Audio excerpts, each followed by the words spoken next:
अस्सलाम वालेकुम everyone, I hope you will be fine. आज लेक्चर नंबर 11 है और आप लोगों को मालूम है कि हम लोग Punjab enforcement and regulatory authority के लिए प्रिपरेटरी सेशन ऑफर कर रहे हैं। और ये जॉब है सब डिविजनल एनफोर्समेंट ऑफिसर, जो कि BS 16 की जॉब है। ठीक है, तो आज जो है वो इस सिलसिले का हमारा 11वां लेक्चर है। इससे पहले 10 लेक्चर जो है वो हमारे हमारे चैनल के ऊपर मौजूद हैं, सारे के सारे मौजूद हैं और वो बिल्कुल फ्री ऑफ कॉस्ट है आपके लिए। आप सारे जाके देख सकते हैं, उसको अंडरस्टैंड करें, समझें। और इसके अलावा जो है वो मुझे बहुत सारे बच्चों के मैसेजेस आ रहे हैं, इनबॉक्स में भी, मुझे व्हाट्सएप भी आ रहे हैं, कमेंट सेक्शन में भी आ रहा है कि सर हमें नोट्स प्रोवाइड करें, हमारे टेस्ट लें। तो बच्चों, आप में से हमने इस पर्पज के लिए जो है वो एक एडमिन भी हायर कर रखा है। आप में से जिस बच्चों को भी नोट्स चाहिए हो या मॉक टेस्ट जो है वो उसमें अपेयर होना चाह रहा हो, तो वो जो है वो इस नंबर पे हमारे एडमिन से राब्ता कर लें। ठीक है, इसमें तमाम सब्जेक्ट्स के नोट्स अवेलेबल हैं। लॉ के जो नोट्स हैं वो साथ साथ दिए जाएंगे, यानी जैसे जैसे हम कोई लॉ शुरू करेंगे तो पहले उसके नोट्स आपको प्रोवाइड कर देंगे। उसके अलावा जितने भी आपके सब्जेक्ट्स हैं जो कि यहाँ पर इसके अंदर जिनसे जिनके बारे में आपसे पूछा जाना है, जिनके बारे में आपका टेस्ट होना है, एग्जाम होना है, वो सारे के सारे नोट्स अवेलेबल हैं। और उसके अलावा जो है वो आपका मॉक टेस्ट भी जो है वीकली होंगे और एवरी संडे जो है आपका टेस्ट हुआ करेगा। तो ये थी थोड़ी सी इन्फॉर्मेशन जो आपको देनी थी। असल में बहुत सारे बच्चे पूछते हैं, सबको अलहदा से रिप्लाई करना मुश्किल है, सबको हम रिप्लाई नहीं भी कर पाते बाज़ औक़ात। तो जो जो बच्चे सुन रहे हैं वो जरूर इसको नोट कर लें। अच्छा जी, और इसके अलावा अगर कोई बच्चा ज्वाइन नहीं भी करना चाहता, यानी कि मॉक टेस्ट को, और उसके अलावा नोट्स वगैरह नहीं लेना चाहता, तो there is no issue.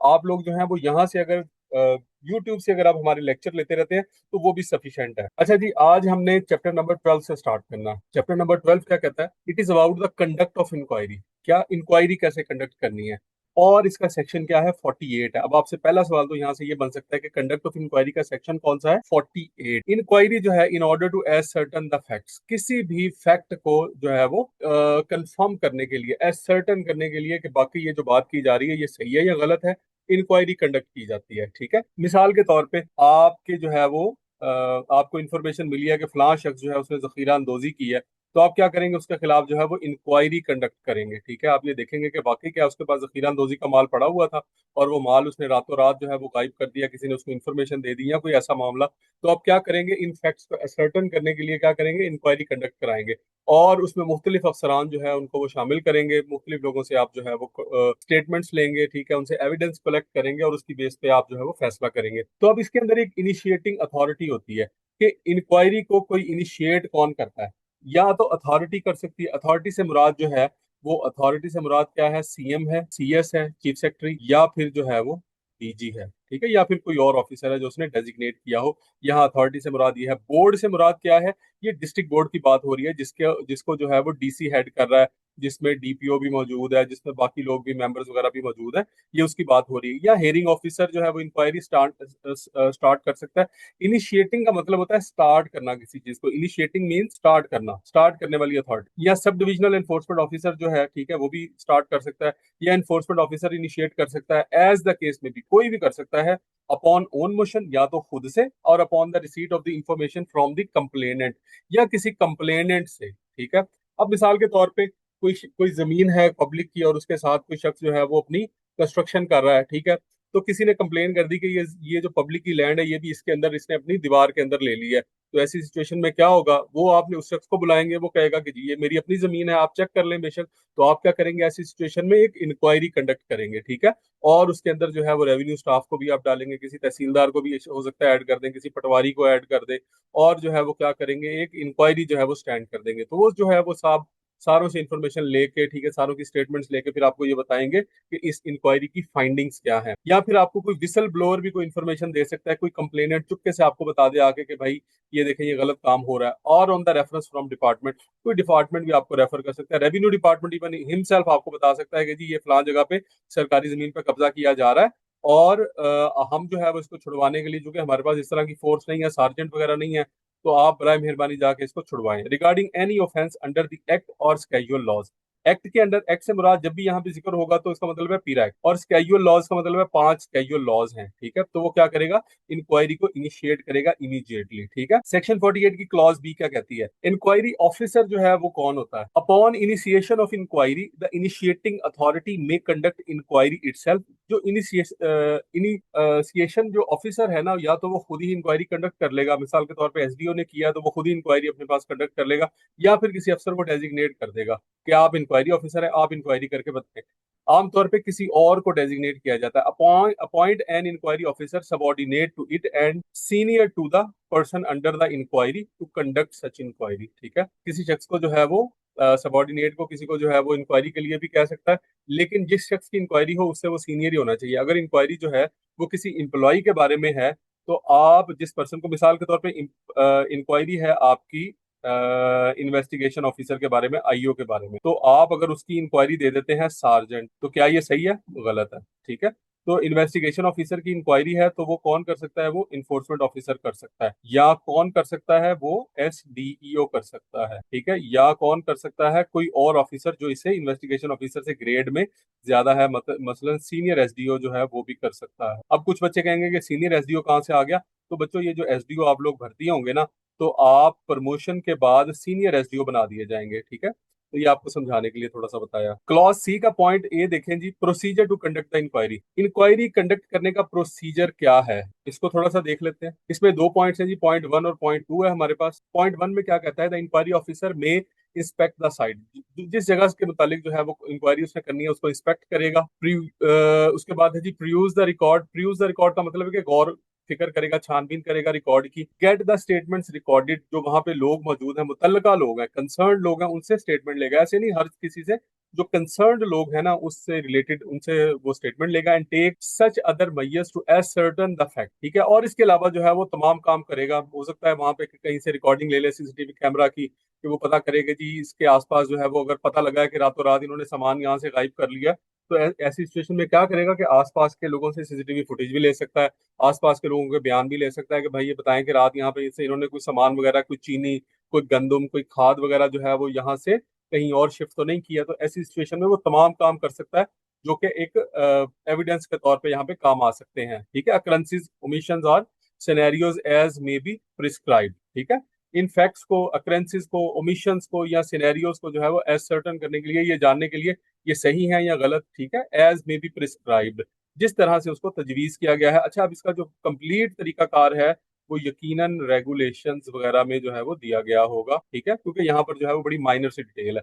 Point two क्या कहता है? The inquiry officer shall for the purpose of the inquiry have all the powers of a civil court. अगर इंक्वायरी ऑफिसर इंक्वायरी कर रहा है ना, तो उसके पास सिविल कोर्ट की पावर मौजूद है। यहाँ पर भी एक सवाल बन सकता है कि इंक्वायरी ऑफिसर के पास कौन सी पावर है? तो सिविल कोर्ट की। ठीक है, under the code of the civil procedure. किस कोड के तहत? Code of civil procedure 1908। इससे रिलेटेड एक सवाल एमसीक्यू बन सकता है, ये भी आप जेन में रखें। ठीक है, 5 of the 1908 in relation to the summoning, कि वो समन करके बुला सकता है, and enforcing the attendance of any person, और किसी भी पर्सन को इन्फोर्स करके भी बुला सकता है। ठीक है, अगर वो नहीं आता तो उसके वारंट भी जो है वो जारी कर सकता है। एग्जामिनिंग हिम ऑन ओथ, उससे ओथ लेके यानी उससे हल्फ लेके उससे बयान ले सकता है। जैसे वो कहते हैं ना कि जो कहूंगा, सच के सिवा कुछ नहीं कहूंगा, इस तरह, और उसके बाद फिर उसका बयान रिकॉर्ड होता है। Compelling the production of the document, या फिर उसको कंपेल कर सकते हैं, उसको मजबूर कर सकते हैं कि वो डॉक्यूमेंट जो है प्रोवाइड करें। Receiving evidence on affidavit, affidavit की फॉर्म में जो है उनसे एविडेंस लेंगे। ठीक है, यानी जो भी एविडेंस देंगे वो एफिडेविट पे लिख के देंगे कि ये हमने एज ए एविडेंस यहाँ पे दिया, ताकि बाद में मुकरे ना। And issuing commission for the examination of witness. ये जो इशुइंग कमीशन है ये एक प्योर लीगल टर्म है। इसमें क्या होता है? फॉर एग्जाम्पल, एक शख्स जो है वो अब्रॉड है, ठीक है, लेकिन आपने उसका स्टेटमेंट लेना है, तो आप उसके लिए क्या करेंगे? कमीशन इशू करेंगे। ठीक है, यानी आप किसी शख्स को ऑथोराइज करेंगे कि वो फॉरेन कंट्री जाए। मिसाल के तौर पे वो यूएई बैठा हुआ है, तो वो आप किसी शख्स को जो है वो यूएई भेजेंगे, और वो वहां पे जाके उस शख्स से उसका बयान रिकॉर्ड कराएगा, उसकी स्टेटमेंट लेगा, और उससे जो भी डॉक्यूमेंट वगैरह अगर कोई लेने हैं तो वो लेके वापस आके फिर इंक्वायरी ऑफिसर को क्या करेगा? सबमिट कर देगा। ठीक है, आईओ को सबमिट कर देगा। तो ये जो है कमीशन ऑफ इंक्वायरी होती है। ठीक है, कमीशन ऑफ एग्जामिनेशन होता है। अच्छा, अब इसके बाद यहाँ तक जो है वो इंक्वायरी आपकी कंप्लीट हो गई। अब जब इंक्वायरी रिपोर्ट आप लोगों ने सबमिट कर दी, या आपके जो सबॉर्डिनेट है उसने सबमिट कर दी, जो भी इंक्वायरी ऑफिसर था उसने सबमिट कर दी, अब उसके साथ क्या होगा? अब उसका फेट क्या होगा? ठीक है, fate of inquiry finding. Fate मतलब उसकी किस्मत क्या होगी, आगे फर्दर उसका किस्मत का फैसला क्या होगा? If the allegations are not proved in the inquiry, अगर तो एलिगेशन प्रूव ही नहीं हुए, the initiating authority shall file the inquiry. File the inquiry का मतलब है उसको दाखिले दफ्तर करना। ये ऑफिशियल टर्म है, बल्कि लीगल टर्म भी है। दाखिले दफ्तर करने का मतलब ये है कि इंक्वायरी को बंद कर दिया जाएगा। ठीक है, दाखिले दफ्तर कर दिया जाएगा, मतलब इंक्वायरी खत्म, जीरो। और उसके बाद पॉइंट टू क्या कहता है, if the allegations are prove, लेकिन अगर एलिगेशन प्रूव हो जाते हैं कि वाकई उसने जो है उसके पास जो है वो यहाँ पे जखीरा शुदा माल मौजूद था और उसने रातों रात गायब कर दिया, तो ऐसी सूरत में क्या होगा, the initiating authority refer the matter to sub divisional enforcement officer. Matter जो है उसके पास, किसके पास जाएगा, एसडीओ के पास। ठीक है, मिसाल के तौर पे इनिशिएटिंग अथॉरिटी जो है वो है आपका डी, ठीक है, जो कि बोर्ड का चेयरपर्सन है। तो उसने एक इंक्वायरी करवाई और उसके बाद जब उसने देखा कि वाकई यहाँ से जो है वो माल यहाँ पे पड़ा हुआ था, यहाँ पे उन्होंने होर्डिंग की हुई थी, जखीरा अंदोजी की हुई थी, तो वो फिर वो मैटर किसको भेजेगा, वो मैटर भेज देगा सब डिविजनल एनफोर्समेंट ऑफिसर को, with recommendation for the further proceedings to impose the proposed penalty as provided under the act और द स्केजुअल लॉज। तो फिर वो क्या करेगा, उसे कहेगा कि भाई इसके ऊपर जो लॉ के मुताबिक जो पेनल्टी बनती है, जो जुर्माना बनता है, जो भी सजा बनती है एक्ट के तहत या उसके जो स्केजुअल लॉज है उनके तहत, वो भी लगाए। उसके बाद सबसेक्शन थ्री का सॉरी पॉइंट थ्री का कहता है, the initiating authority if not satisfied with the inquiry finding, inquiry हो गई लेकिन उसको किसी ने ये बताया कि ये बंदा इसके साथ मिला हुआ है और इसने गलत जो है वो आपको फाइंडिंग दी है, may order to de novo inquiry. De novo inquiry का मतलब होता है नए सिरे से, डिनोवो मतलब नए सिरे से इंक्वायरी, डिनोवो नए सिरे से, through any other inquiry officer. फिर किसी और इंक्वायरी ऑफिसर से क्या करेगा, वो दोबारा इंक्वायरी कराएगा। Time for inquiry proceeding, inquiry proceeding जो है उसमें भी टाइम भी जारी बात है, एक टाइम लिमिट भी दी जाएगी। इंक्वायरी ऑफिसर को हमेशा टाइम दिया जाता है कि आपने इतने दिन के अंदर अंदर जो है वो इसकी रिपोर्ट सबमिट करनी है। The initiating authority shall fix a time period within which the authority has to be completed, the inquiry has to be completed। Initiating authority जो है वो क्या करेगा, वो इंक्वायरी ऑफिसर को टाइम भी बताएगा कि आपने 15 दिन के अंदर या 10 दिन के अंदर या 5 दिन के अंदर अंदर इसकी रिपोर्ट जो है वो सबमिट करनी है। ठीक है, तो ये था जी आपका चैप्टर नंबर 12। आई होप के जो है वो आपको इसकी समझ आई होगी। इसमें से आपने अब करना ही है कि इसको अच्छी तरह से पढ़ना है और इसमें से जो जो क्वेश्चन एमसीक्यूज बन सकते हैं उसको आपने चैप्टर का हवाला देकर उसके नीचे लिख लेना है। हर दफा आपने वो अपने सामने वो नोट्स लाजमी रखने हैं और जो जो क्वेश्चन आपको लगते हैं कि इसमें से हो सकते हैं उनको आपने वहां लिखते चले जाना है। कुछ मैं आपको बताता जाता हूँ, लेकिन अगर मैं ये सारे आपको बताना शुरू कर दूंगा तो वीडियो इतनी ज्यादा लंबी हो जाएगी कि शायद आपके लिए जो है वो उसको मैनेज करना मुश्किल हो जाएगा। अब चैप्टर नंबर 13 देखें जी, ये है जी जुरिस्डिक्शन एंड प्रोसीजर। जुरिस्डिक्शन क्या होता है, जुरिस्डिक्शन होता है एरिया ऑफ कंट्रोल। मिसाल के तौर पे एक डीसी है, ठीक है, डीसी किसी डिस्ट्रिक्ट का है, वो है डीसी लाहौर। तो क्या वो डीसी जो है वो रावलपिंडी के किसी मामले के अंदर जो है वो कोई काम कर सकता है कि डायरेक्टली जो है वो रावलपिंडी के किसी बंदे को ऑर्डर दे दे? वैसे वो रिक्वेस्ट तो कर सकता है, ठीक है, अपने कुलीग होने के हवाले से, लेकिन वो डायरेक्ट ऑर्डर नहीं दे सकता या वो ये करे कि रावलपिंडी में कोई बंदा काम कर रहा है उसकी एक्सप्लेनेशन कॉल कर दे, ऐसा नहीं होगा, बिकॉज वो उसकी जुरिस्डिक्शन में नहीं है। उसकी जुरिस्डिक्शन क्या है, लाहौर है। ठीक है, तो रावलपिंडी उसकी जुरिस्डिक्शन नहीं है। इसी तरह से कोर्ट की भी जुरिस्डिक्शन होती है, हर ऑफिसर की अपनी जुरिस्डिक्शन होती है। तो ये इसको जुरिस्डिक्शन या एरिया ऑफ कंट्रोल कहा जाता है। एंड प्रोसीजर, और प्रोसीजर वगैरह क्या है यहाँ पे देखा जाएगा। अब ये है कॉग्निजेंस ऑफ ऑफेंसेस। अच्छा बच्चों, कॉग्निजेंस ऑफ ऑफेंसेस जो है ना, ये जो टर्म है इसको आपने बड़ा केयरफुली समझना है। मैं आपको बताता हूँ कि कॉग्निजेंस होती क्या है। ठीक है, अब ऑफेंसेस हमने पढ़ा था, ऑफेंसेस इसको कहते हैं जराइम। अब इसमें कुछ जो है वो कॉग्निजेबल होते हैं और कुछ होते हैं नॉन कॉग्निजेबल। अगर जुर्म की नोयत ऐसी है, ठीक है, शदीद नोयत का जो है वो जुर्म है, तो क्या होता है कि पुलिस जो है वो कोर्ट के ऑर्डर के बगैर, विदाउट कोर्ट, उसको गिरफ्तार कर सकती है। मिसाल के तौर पे किसी शख्स ने कत्ल कर दिया, चोरी कर ली, तो अब आप ये तो नहीं इंतजार करेंगे कि कोर्ट आपको ऑर्डर करे, ठीक है, वो बंदा कोर्ट रिट फाइल करे कि इसके खिलाफ एफआईआर दी जाए तो ही जाके आप इसको पकड़े। तो ऐसी सिचुएशन में इसको कहते हैं काबिले दस्त अंदाजी। कॉग्निजेबल को क्या कहते हैं, कॉग्निजेबल काबिले दस्त अंदाजी, यानी दस्त अंदाजी यहाँ पर पुलिस की तरफ से हो सकती है। इसको क्या कहा जाता है, इसको कॉग्निजेबल कहा जाता है। ठीक है, विदाउट कोर्ट जो है वो यहाँ पे क्या हो सकता है, उस बंदे की गिरफ्तारी हो सकती है, सही है, और उस बंदे को ऐसे बेल नहीं मिलेगी, यानी कि उसकी जान नहीं छूटेगी। उसके बाद नॉन कॉग्निजेबल क्या है, नॉन कॉग्निजेबल ऑफेंसेस ऐसे ऑफेंसेस होते हैं जिसमें पहले रिट फाइल करना पड़ती है, अदालत की जो है वो पहले कंसेंट लेना जो है वो जरूरी होता है। आपने देखा होगा ना कि कुछ एफआईआर जो है लोग कोर्ट में जाके रिट फाइल कर देते हैं कि जी ये जो है वो इस शख्स के खिलाफ फौरी तौर पे पर्चा दिया जाए। मिसाल के तौर पे आप जो है वो एसडीओ हैं, अब यहाँ पे मैं मिसाल लेता हूँ कि आप एसडीओ बन गए, ठीक है, और आपने किसी शख्स के ऊपर जो है वो छापा मारा है, किसी शख्स का गोदाम जो है वो सील कर दिया, वहां पे उसने बड़ी मिकदार में चीनी वगैरह रखी हुई थी। उस शख्स ने क्या किया, ठीक है, उस शख्स ने क्या किया था, होर्डिंग की हुई थी और आपने उस पर जाके एक्शन ले लिया। ठीक है, एक्शन आपने क्या लिया कि आपने उसको सील कर दिया। अब उस शख्स ने उसके रिस्पॉन्स में क्या किया, आपको धमकियां शमकियां दी और वो चला गया आपके के पुलिस स्टेशन, वहां जाके उसने आपके खिलाफ जो है वो एक एप्लीकेशन दे दी। क्या किया? आपके खिलाफ एक एप्लीकेशन दे दी कि जी इन्होंने मुझसे आके पहले ब्राइब जो है वो डिमांड किया, ब्राइब यानी रिश्वत, और जब मैंने पैसे नहीं दिए तो इन्होंने क्या किया कि मेरे ऊपर एक्शन लिया और मुझे सील कर दिया। ऐसी सिचुएशन में अब क्या होगा? अब ये क्या कॉग्निजेबल ऑफेंस है? नहीं, ये कॉग्निजेबल ऑफेंस नहीं है।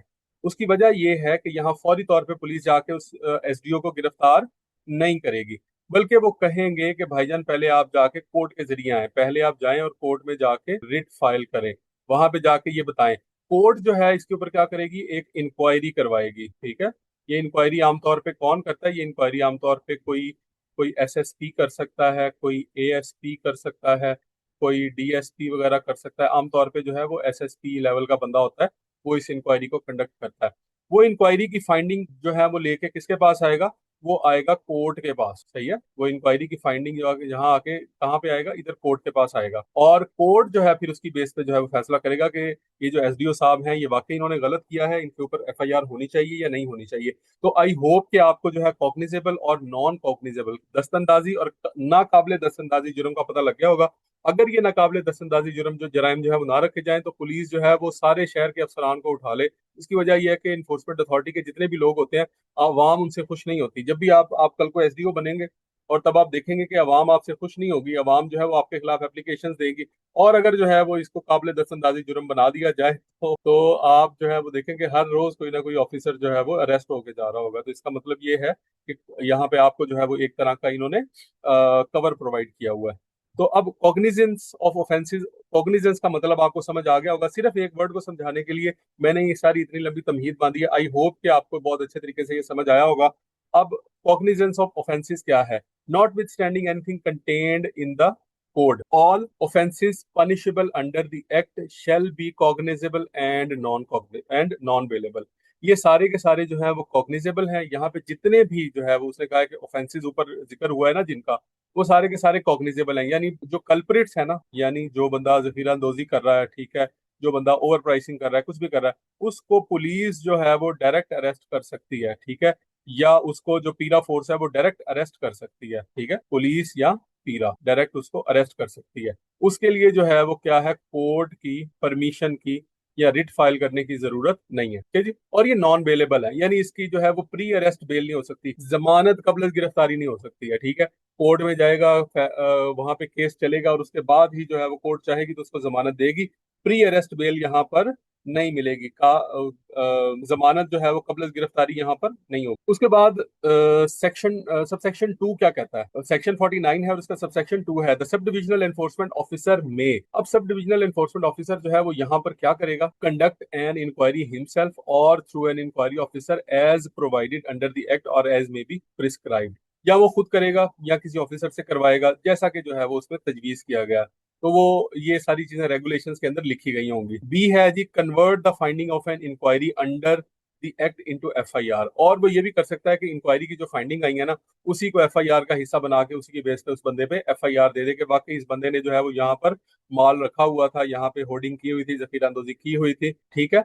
और इसके अलावा सी जो है वो क्या कहता है? क्लॉज सी क्या कहता है? Register an FIR on the complainant और रिपोर्ट ऑफ इन्फोर्समेंट ऑफिसर, ठीक है। तो रजिस्टर कर देगा एफआईआर जी कंप्लेनेंट के ऊपर, किसकी रिपोर्ट पे? इन्फोर्समेंट ऑफिसर की रिपोर्ट पे। वो चाहे तो ये कर सकता है। उसके बाद क्या है जी? Register an FIR directly to the circumstances are so glaring and commission of the offenses is evident। अगर हालात इस तरह के हैं, बिल्कुल क्लियर हो गए हैं, तो फिर वो डायरेक्ट जो है वो भी एफआईआर दे सकता है। वो किसी इंक्वायरी वगैरह का इंतजार नहीं करेगा। मिसाल के तौर पे आप गए हैं और वहां पे जाके आपको माल मिल गया, ठीक है। वो किसी शख्स ने जो है वो 1 लाख बोरी गंदम स्टोर की हुई है, या खाद स्टोर की हुई है, या बंदा ओवर प्राइसिंग कर रहा है, ठीक है। या फिर सरकारी जमीन के ऊपर उसने कब्जा किया और आगे से जो है वो जब टीम पहुंची या पीरा फोर्स पहुंची तो उसने फायरिंग कर दी। तो ऐसी सूरत नजारी बात है, अब तो आपके पास जो क्लियर एविडेंस मौजूद है, तो आप क्या करेंगे? डायरेक्ट उसके ऊपर एफआईआर देंगे, फिर आप इंक्वायरी की तरफ नहीं जाएंगे। उसके बाद नंबर 3 कहता है enforcement officer and hearing officer shall be empowered to impose fine. Enforcement officer और हियरिंग ऑफिसर दोनों के पास फाइन की पावर है। एनफोर्समेंट ऑफिसर जो है वो ऑन द स्पॉट फाइन करता है, यानी फील्ड में जाके, और हियरिंग ऑफिसर जो है वो क्या करेगा? हियरिंग करके, समाअत करके उसके बाद फैसला करेगा कि इसको कितना जुर्माना होना चाहिए। Shall be empowered to impose fines and take such other actions under the act और schedule laws as may be prescribed. और इसके अलावा भी कोई वो तमाम एक्शन ले सकता है जो एक्ट के अंदर मतलब पीरा एक्ट या फिर इसके स्केजुअल लॉज यानी वो जो 5 लॉज हैं एज में बी प्रिस्क्राइब्ड जैसा कि तजवीज किया गया है। तजवीज अब कहाँ पे किया जाएगा, मैंने आपको पहले भी बताया, या तो रूल्स में लिखा जाएगा या रेगुलेशन। उसके बाद नंबर 4 देखें, an offence under the act shall be tribal by the magistrate appointed under section 14A of the code. ठीक है, अगर इसके इस तरह का कोई ऑफेंस है इस एक्ट के अंडर हुआ तो उसको कहाँ पे ट्राई किया जा सकता है। ठीक है, वहां पे उसका ट्रायल किधर होगा, ठीक है, उसका मुकदमा कहाँ चलेगा, मजिस्ट्रेट के पास, जो कि section 14A of the code, 14A का जो मजिस्ट्रेट है उसके पास इसका मुकदमा चलेगा, कोई और अदालत इसका मुकदमा नहीं सुन सकती है। अच्छा, बार ऑफ जुरिस्डिक्शन, हर लॉ के अंदर जो है ना एक बार ऑफ जुरिस्डिक्शन भी दी होती है कि हर लॉ के मुतालिक जो है वो कुछ मखसूस अदालतें होती हैं जो कि उसका फैसला दे सकती हैं, हर अदालत जो है फैसला नहीं दे सकती। मिसाल के तौर पे कोई शख्स जो है उसके ऊपर जो है वो उस पे उसको पीरा ने जो है वो पकड़ा है और वो जाके उस पे FIR दे दी है, ठीक है, और उस पे मुकदमा चल रहा है, वो शख्स जाके किसी और सिंध हाई कोर्ट के अंदर या किसी और हाई कोर्ट के अंदर या किसी और कोर्ट, कंज्यूमर कोर्ट में या लेबर कोर्ट में या कहीं और जाके इस कोर्ट के फैसले के खिलाफ जो है वो अपील कर दे और वो फैसला इसका नल एंड वॉइड कर दे। तो ऐसा नहीं है, हर कोर्ट की जुरिस्डिक्शन डिसाइड की जाती है कि ये कोर्ट इसका फैसला सुन सकती है और ये कोर्ट फैसला नहीं सुन सकती। एरिया ऑफ कंट्रोल जो है उस पर बार लगाई जाती है। बार से मुराद ये है कि उस पर लिमिट लगाई जाती है कि कौन सुन सकता है और कौन नहीं सुन सकता। No court other than the court shall have jurisdiction to, ठीक है, जिसके पास जुरिस्डिक्शन है उसके अलावा कोई भी कोर्ट जो है question the validity of any action taken, किसी भी कोई एक्शन लिया गया है उसकी वैलिडिटी के ऊपर सवाल नहीं उठा सकती। ठीक है, या इंटेंडेड टू बी टेकन, ना उसकी इंटेंशन, ना जो है उसकी कोशिश कर सकती है, या और ऑर्डर मेड, ना कोई ऑर्डर दे सकती है, और एनीथिंग डन और purported to have been done under the act. ठीक है, ना फिर जो है वो एनीथिंग, कोई भी काम किया गया है या करने के लिए जा रहे हैं तो उसके खिलाफ किसी किस्म का हुक्म नहीं दे सकते। एंड एंटरटेन एनी एप्लीकेशन और इनिशिएट प्रोसीडिंग, ना ही किसी एप्लीकेशन को एंटरटेन किया जा सकता है, ना किसी प्रोसीडिंग को इनिशिएट किया जा सकता है। और ग्रांट एनी इंजंक्शन, ना कोई इंजंक्शन का मतलब क्या होता है, वो कहते हैं ना स्टे ऑर्डर ले लिया है जी, या इसको उर्दू में कहा जाता है हुक्म इम्तनाई। मिसाल के तौर पे एक प्लाजा बन रहा था और वो था सरकारी जमीन के ऊपर। आपने देखा कि सरकारी जमीन पे प्लाजा बन रहा है, आपने फौरी जाके काम रोक दिया। वो क्या गया कि वो किसी कोर्ट के अंदर चला गया, वो हाई कोर्ट में डायरेक्ट चला गया जी, और वहां से जाके हुक्म इम्तनाई ले आया कि देखो जी मैंने तो ले लिया है तो मैं अपना काम करता रहूंगा। तो ऐसी सूरत में, ऐसी सिचुएशन के अंदर उस कोर्ट की जुरिस्डिक्शन नहीं बनती है। इंजंक्शन और द स्टे और otherwise make any interim order, कोई जो है वो कोई इंटरिम ऑर्डर वगैरह नहीं लेके आ सकता in respect of any order made of the action taken under the act. इस एक्ट के तहत जो एक्शन लिया गया है उसको कौन सुनेगा, वही मजिस्ट्रेट सुनेगा ऊपर जिसका जिक्र किया गया है। And no such order shall be called in question other than by way of appeal under the act. हाँ, सिर्फ अपील की जा सकती है, ठीक है, वो अपील करेगा, स्टे वगैरह नहीं ले सकता या इस तरह का कोई काम नहीं कर सकता, या डायरेक्ट जो है वो कोई ऑर्डर नहीं लेके आ सकता। तो अपील होगी तो जारी बात है दोनों पार्टीज को सुना जाएगा, हर पार्टी जो है वो अपना जवाब वहां पर जमा करवाए। रिप्रेजेंटेशन से मुराद क्या है जी, रिप्रेजेंटेशन से मुराद है पेश होना। अब जारी बात है जब आपको एनफोर्समेंट ऑफिसर या SDO या आपको हायरिंग ऑफिसर जो है वो बुलाएगा तो वहां पर रिप्रेजेंटेशन लोगों ने करनी होगी। रिप्रेजेंटेशन का सेक्शन आपसे पूछा जा सकता है, वो क्या है, सेक्शन 51 है। एनी ऑफेंडर और the complainant aggrieved by the, ठीक है, कोई ऑफेंडर या फिर कंप्लेनेंट। कंप्लेनेंट से मुराद ये है कि कोई शख्स कहता है कि जी मेरी जमीन जो है वो अपनी थी और इन्होंने जो है उसको सील कर दिया है, ठीक है, या मेरा अपना थोड़ा सा घर की इस्तेमाल के लिए मैंने गंदम रखी हुई थी और इन्होंने क्या किया, इन्होंने आके उसको उठा लिया वहां से जखीरा अंदोजी के इल्जाम में। तो ऐसी सिचुएशन के अंदर वो शख्स जो है वो एग्रीव्ड है। तो एग्रीव्ड शख्स की जो कंप्लेन है उसके ऊपर भी जो है वो अमल किया जाएगा, ठीक है। और ऐसी सिचुएशन में ऑर्डर और any penalty imposed by an enforcement officer may submit a representation before the hearing officer. तो फिर ऐसी सिचुएशन में वो हियरिंग ऑफिसर जो है वो एनफोर्समेंट ऑफिसर को भी बुला लेगा, ठीक है, जिसने उस पर कोई एक्शन लिया है, उसको अरेस्ट किया है या FIR किया है या उसको सील किया है या उसको फाइन किया है, तो उसको भी बुला लेगा। In such a manner as may be prescribed, जो भी तरीकाकार उसको तजवीज किया गया है, ठीक है, उसको कॉल करके बुला ले, उसको लेटर लिख के बुला ले, ठीक है, समन करके बुला ले। आमतौर पे इसमें समन होता है, समन करके बुलाया जाता है, ठीक है, समन जारी किया जाता है कि जी आप आए और आपके खिलाफ जो है ये एप्लीकेशन आई है तो इसको आके जवाब दे। तो यानी उसको बुलाया जा सकता है, रिप्रेजेंटेशन की जा सकती है। तो इसका मतलब है दोनों पार्टीज जो है उनको पेश होने का हुक्म दिया जा सकता है। अब सेक्शन 52 है हमारे पास। सेक्शन 52 जो है वो अपील से रिलेटेड है। अपील का मतलब ये है कि अगर हियरिंग ऑफिसर ने एक फैसला दिया और वो शख्स उससे खुश नहीं है, ठीक है, तो वो उसके खिलाफ क्या करेगा, अपील करेगा। अपील बच्चों हमेशा हायर अथॉरिटी में होती है, लोअर अथॉरिटी में नहीं होती। यानी हियरिंग ऑफिसर के अगेंस्ट अगर उसने अपील करनी है तो ये नहीं होगा किसी उससे लोअर अथॉरिटी के पास जाके करते, बल्कि उससे अपर अथॉरिटी के पास अपील की जाएगी। Any offender who is aggrieved by the decision of the hearing officer on a representation filed by him may with in 30 days, 30 दिन के अंदर अंदर। अच्छा, इससे मुतालिक ये बहुत सवाल आएंगे, ये लाजमी अच्छे तरीके से याद कर लें कि अपील जो है वो कितने दिन के अंदर कर सकता है। पहले डिसीजन के ऊपर, एचओ का जो डिसीजन है ना, उसके ऊपर अपील कितने दिन तक की जा सकती है? 30 डेज। ये आप अपने पास नोट कर लें, यहाँ से क्वेश्चन आ जाएगा। Of such decision prefer an appeal to the commissioner, ठीक है, वो किसके पास जाएगा? कमिश्नर के पास जाके अपील कर सकता है, ठीक है, ऑफ द कंसर्न डिवीजन। यहाँ जेन में रखें, डीसी के पास नहीं, कमिश्नर के पास जाके अपील करेगा। उसके बाद है जी सबसेक्शन 2 क्या कहता है? An appeal preferred under subsection 1, ठीक है, shall be disposed of by the commissioner. Commissioner के पास अब कितना टाइम है? 45 डेज। 45 डेज। अब 45 डेज के अंदर अब कमिश्नर जो है वो क्या करेगा? इस अपील को, ये अपील किसके पास की जाएगी? कमिश्नर के पास। और कमिश्नर क्या करेगा? 45 डेज में उसको डिस्पोज ऑफ करेगा, ठीक है। अब इसके बाद अगर कमिश्नर के फैसले से भी वो मुतमिन नहीं है, ठीक है, स्टिल जो है वो एग्रीव्ड है, तो ऐसी सिचुएशन में वो क्या करेगा? अगेन अपील करेगा। अब अपील किसके पास करेगा? अब अपील जो है वो कोर्ट के पास करेगा। The second appeal before the court. अब कोर्ट जो है वो कौन सी है? ठीक है, वो कोर्ट जो है वो, उसमें रेगुलेशंस में लिखा होगा कि वो district court, district and session court है या वो हाई कोर्ट है, तो वहां पे जाकर वो अपील करेगा। यकीनन जो है ये हाई कोर्ट ही होगी। File second appeal before the court and the court shell decide the appeal with the 90 days. Appeal कहाँ होगी? कोर्ट के पास। और वो कोर्ट क्या करेगी? 90 डेज के अंदर उस पर फैसला कर देगी। तो ये सारे का सारा इसका अपील का जो प्रोसीजर है वो मैंने आपको बता दिया। अब इसके बाद सेक्शन 53 है, this is about redressal of grievances, ठीक है। रिड्रेसल ऑफ ग्रीवेंसेस का मतलब क्या है? रिड्रेसल, ग्रीवेंस कहते हैं शिकायत और रिड्रेसल कहते हैं अजाला, ठीक है। इसका मतलब है शिकायत का अजाला, ठीक है जी। शिकायत का जो है वो अजाला किया जाएगा, जो भी शिकायत। तो any person aggrieved by any एलिज्ड misuse of the authority और एनी बाय एनी ऑफिसर और एम्प्लॉय। अगर कोई शख्स जो है, ठीक है, उसको लगता है कि वो एग्रीव्ड है, ठीक है, वो मुतासिर हुआ है, किसी शख्स ने अथॉरिटी का मिसयूज किया है, ठीक है, या कोई और उसके खिलाफ जो है वो रेमेडी हुई है, may in addition any other remedy provided in the act file a complaint, ठीक है, उसने कंप्लेन फाइल किया अगेंस्ट ऑफिसर और एम्प्लॉय या एम्प्लॉय के against before the grievance redressal commissioner. Grievance redressal का जो कमिश्नर बनाया गया उसके पास अगर नहीं बनाया गया, तो फिर वो क्या करेगा? Chairperson of the board. अब बच्चों, चेयरपर्सन ऑफ द बोर्ड क्या है? ये डीसी है। चेयरपर्सन ऑफ द बोर्ड जो है वो डीसी है। चेयरपर्सन ऑफ द अथॉरिटी जो है वो कौन है? वो सीएम है। जेन में रखिएगा, ये दो अलग अलग टर्म्स हैं। चेयरपर्सन ऑफ द बोर्ड क्या है? वो डीसी है। चेयरपर्सन ऑफ द अथॉरिटी कौन है? ठीक है, वो है सीएम। तो ये दो अलग अलग टर्म्स हैं, इनको आपने अलग अलग रखना है। तो उसमें क्या होगा कि उसके पास जाके वो अपील करेगा। अगर तो रिड्रेसल कमिश्नर मौजूद है तो उसके पास अपील होगी, अदरवाइज जो है वो चेयरपर्सन ऑफ द बोर्ड यानी कि डिस्ट्रिक्ट का जो भी डीसी है उसके पास जाके इसकी अपील की जा सकती है। तो this is all about today's lecture, ठीक है जी। आज हमने जो है वो कौन कौन सा चैप्टर डिस्कस किया? आज हमने चैप्टर नंबर 12 और 13 डिस्कस किया।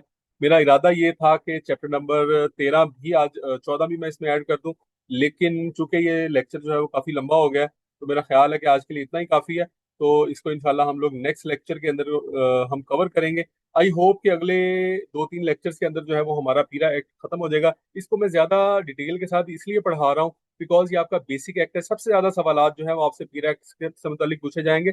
और जो बाकी एक्ट हैं वो भी जो है वो ऐसे नहीं है कि बिल्कुल आप उनको छोड़ दें, लेकिन उसमें से सवालात कम होंगे, पीरा एक्ट में से ज्यादा सवालात होंगे। इसलिए मैं इसको बहुत ज्यादा डिटेल के साथ पढ़ा रहा हूँ। बाकी जो एक्ट है उनको हम बहुत जल्दी जल्दी करेंगे, ठीक है। तो उसमें हम बहुत ज्यादा टाइम नहीं लगाएंगे, इतनी ज्यादा डिटेल नहीं देखेंगे, माइनर डिटेल्स आपको बताएंगे, ठीक है। जो जो चीजें आपके एग्जाम पॉइंट ऑफ व्यू से इंपॉर्टेंट है, जस्ट उनको डिस्कस किया जाएगा। आई होप के इस लेक्चर ने आपके नॉलेज में इजाफा किया होगा, ठीक है जी। अपना कमेंट जो है वो हमें, अपने फीडबैक जो है वो हमें जरूर बताइएगा। Wish you all the best. अल्लाह हाफ़िज़।